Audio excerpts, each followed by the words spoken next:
नमस्कार दोस्तों, नवरात्रि के पावन दिनों की शुरुआत अब कुछ ही दिनों में होने जा रही है। माता के भक्त इन दिनों का बेसब्री से इंतजार करते हैं ताकि माँ के नाम की अखंड ज्योति जलाकर उनसे आशीर्वाद पा सके। दोस्तों, इसके साथ ही इस बार माँ के 9 रूपों की पूजा तो होगी ही, लेकिन साथ ही अगर नवग्रहों को भी प्रसन्न कर लिया जाए तो आपका भाग्योदय हो सकता है। इस वीडियो में हम आपको माँ दुर्गा के 9 रूपों के साथ साथ 9 ग्रहों की पूजा के लिए भी बताएंगे।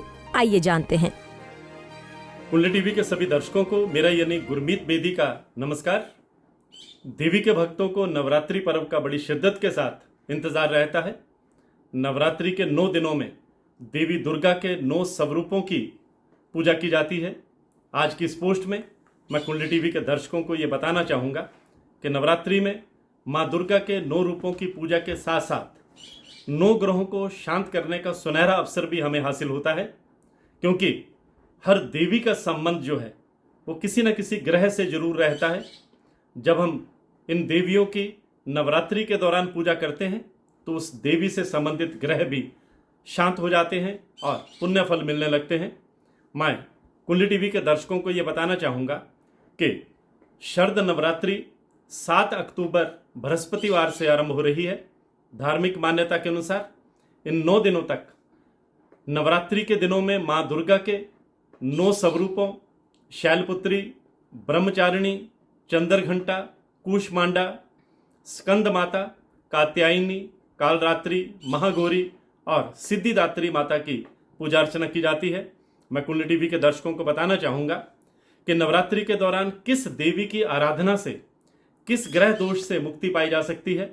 सबसे पहले तो ये बता दूं कि इस बार नवरात्रि 9 दिनों की बजाय 8 दिनों की होगी, क्योंकि इस बार चतुर्थी और पंचमी एक साथ होने से कुष्मांडा माता और स्कंद माता की आराधना एक साथ होगी।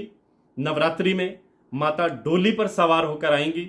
घट स्थापना का जो शुभ मुहूर्त है वो 7 अक्टूबर को सुबह 6:17 से 7:07 के मध्य का होगा। मैं कुंडली टीवी के दर्शकों को बताना चाहूँगा कि देवी के 9 स्वरूपों में शैलपुत्री की पूजा करने से चंद्रमा से संबंधित दोष दूर होते हैं। ब्रह्मचारिणी की पूजा करने से कुंडली में मंगल ग्रह से संबंधित दोषों से मुक्ति मिलती है।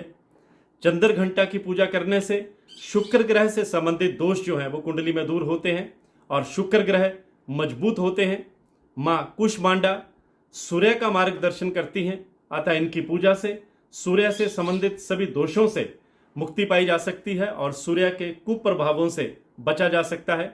माँ स्कंद माता की पूजा से कुंडली में बुध ग्रह से संबंधित दोष दूर होते हैं। माँ कात्यायनी की आराधना से गुरु के दोषों का निवारण होता है और देवगुरु बृहस्पति को मजबूती मिलती है। और इसी तरह माँ कालरात्रि की आराधना से शनि से संबंधित सभी दोषों से मुक्ति मिलती है। माँ महागौरी की विधिवत पूजा अर्चना करने से राहु से संबंधित दोषों का नाश होता है। माँ सिद्धिदात्री की पूजा केतु से संबंधित सभी दोषों को समाप्त करती है। मैं कुंडली टीवी के दर्शकों को विस्तार से यह बताना चाहूँगा कि नवरात्रि के पहले दिन 7 अक्टूबर को घट स्थापना कर माँ शैलपुत्री की आराधना की जाएगी। माँ शैलपुत्री पर्वतराज हिमालय की पुत्री हैं। इन्हें पार्वती के नाम से भगवान शंकर की पत्नी के रूप में भी पूजा जाता है। इनका वाहन वृषभ यानी बैल है। इनके दाएं हाथ में त्रिशूल है, बाएं हाथ में कमल धारण किए हुए हैं। माँ शैलपुत्री की आराधना से चंद्रमा से संबंधित दोषों से मुक्ति पाई जा सकती है। अगर हम वैदिक मान्यताओं की बात करें तो वैदिक मान्यताओं के अनुसार चंद्रमा भाग्य के प्रदाता हैं, जो माँ शैलपुत्री द्वारा शासित हैं। नवरात्रि के प्रथम दिन माँ शैलपुत्री की पूजा से कुंडली में मौजूद चंद्रमा से संबंधित सभी दोष समाप्त हो जाते हैं, यानी चंद्र दोष से मुक्ति मिल जाती है। चंद्रमा की अनुकूलता होने से हमें मानसिक सुख व शांति भी मिलती है। 8 अक्टूबर को नवरात्रि के दूसरे दिन माँ दुर्गा के देवी ब्रह्मचारिणी रूप की पूजा की जाती है। देवी ब्रह्मचारिणी के दाएं हाथ में माला और बाएं हाथ में कमंडल है। वैदिक मान्यताओं के अनुसार बल और साहस के दाता मंगल देवी ब्रह्मचारिणी द्वारा शासित हैं। नवरात्रि के दूसरे दिन पूरे नीति नियमों के साथ देवी ब्रह्मचारिणी की पूजा से मंगल से संबंधित सभी दोषों से मुक्ति मिलती है।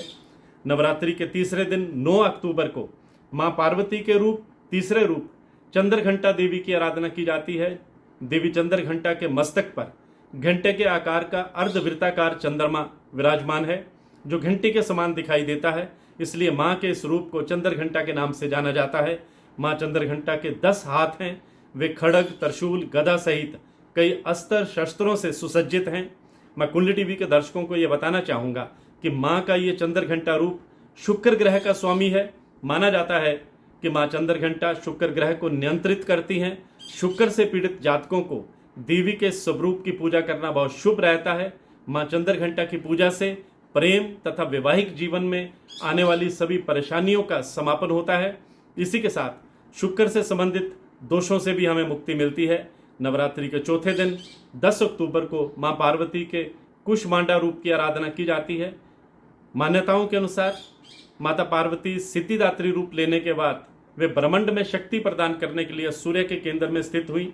माँ कुष्मांडा सूर्य को दिशा और ऊर्जा प्रदान करती हैं, इसलिए भगवान सूर्य का शासन कुष्मांडा द्वारा किया जाता है। माँ कुष्मांडा की आराधना से सूर्य से संबंधित सभी दोषों से मुक्ति पाई जा सकती है। माँ कुष्मांडा की सवारी शेर है और उनकी अष्टभुजाओं में अस्त्र शस्त्र सहित माला, कमल और अमृत कलश रहता है।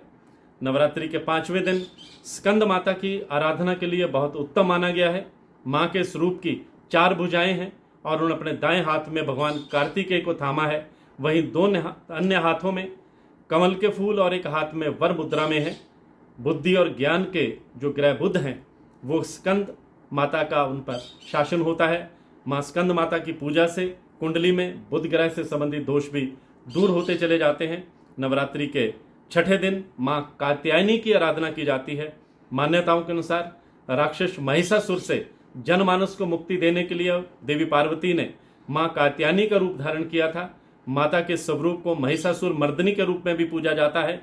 माँ कात्यायनी वैदिक ज्योतिष में अमृत समान माने गए गुरु ग्रह पर शासन करती हैं। माँ कात्यायनी की आराधना से गुरु के दोषों का निवारण होता है, गुरु को मजबूती मिलती है। देवगुरु बृहस्पति को मजबूत करने के लिए माँ कात्यायनी की आराधना करना बहुत जरूरी रहता है। नवरात्रि के 7वें दिन माँ कालरात्रि की पूजा की जाती है। कालरात्रि माता का सबसे उग्र स्वरूप है। घने अंधकार के समान रंग लिए माँ कालरात्रि की 4 हाथ हैं। एक हाथ में तलवार, दूसरे हाथ में लो अस्त्र हैं। वहीं एक हाथ अभय मुद्रा और दूसरा हाथ वर मुद्रा में है। ग्रहों में न्यायाधीश शनि पर माँ कालरात्रि का शासन होता है। नवरात्रि के 7वें दिन माँ कालरात्रि की आराधना से शनि से संबंधित सभी दोषों से मुक्ति मिलती है। नवरात्रि के 8वें दिन माँ महागौरी की आराधना की जाती है। माँ महागौरी के 4 हाथ हैं। एक हाथ में डमरू, दूसरे में तलवार, वहीं तीसरा अभय मुद्रा और चौथा वर मुद्रा में है। वैदिक मान्यताओं के अनुसार माँ महागौरी को राहु ग्रह का स्वामी माना जाता है। नवरात्रि के 8वें दिन माँ महागौरी की विधिवत पूजा अर्चना करने से राहु से संबंधित सभी दोषों का निवारण होता है। नवरात्रि के 9 दिन 9वें दिन में माँ सिद्धिदात्री की पूजा अर्चना की जाती है। माँ सिद्धिदात्री की पूजा से सभी प्रकार की सिद्धियां हासिल होती हैं। इनके 4 हाथ हैं। कमल पुष्प पर ये विराजमान हैं। देवी सिद्धिदात्री केतु ग्रह की स्वामी है। माँ सिद्धिदात्री की पूजा केतु से संबंधित सभी दोषों का निवारण करती है। तो आज की पोस्ट में बस इतना ही। मैं गुरमीत बेदी। इसी तरह की और भी जानकारी लेने के लिए हमारे चैनल को सब्सक्राइब करें और नई वीडियो की नोटिफिकेशन के लिए बेल आइकॉन दबाएं। अगर आप ये वीडियो फेसबुक पर देख रहे हैं तो वीडियो को लाइक और शेयर करें। साथ ही अपनी राय कमेंट बॉक्स में जरूर बताएं। धन्यवाद।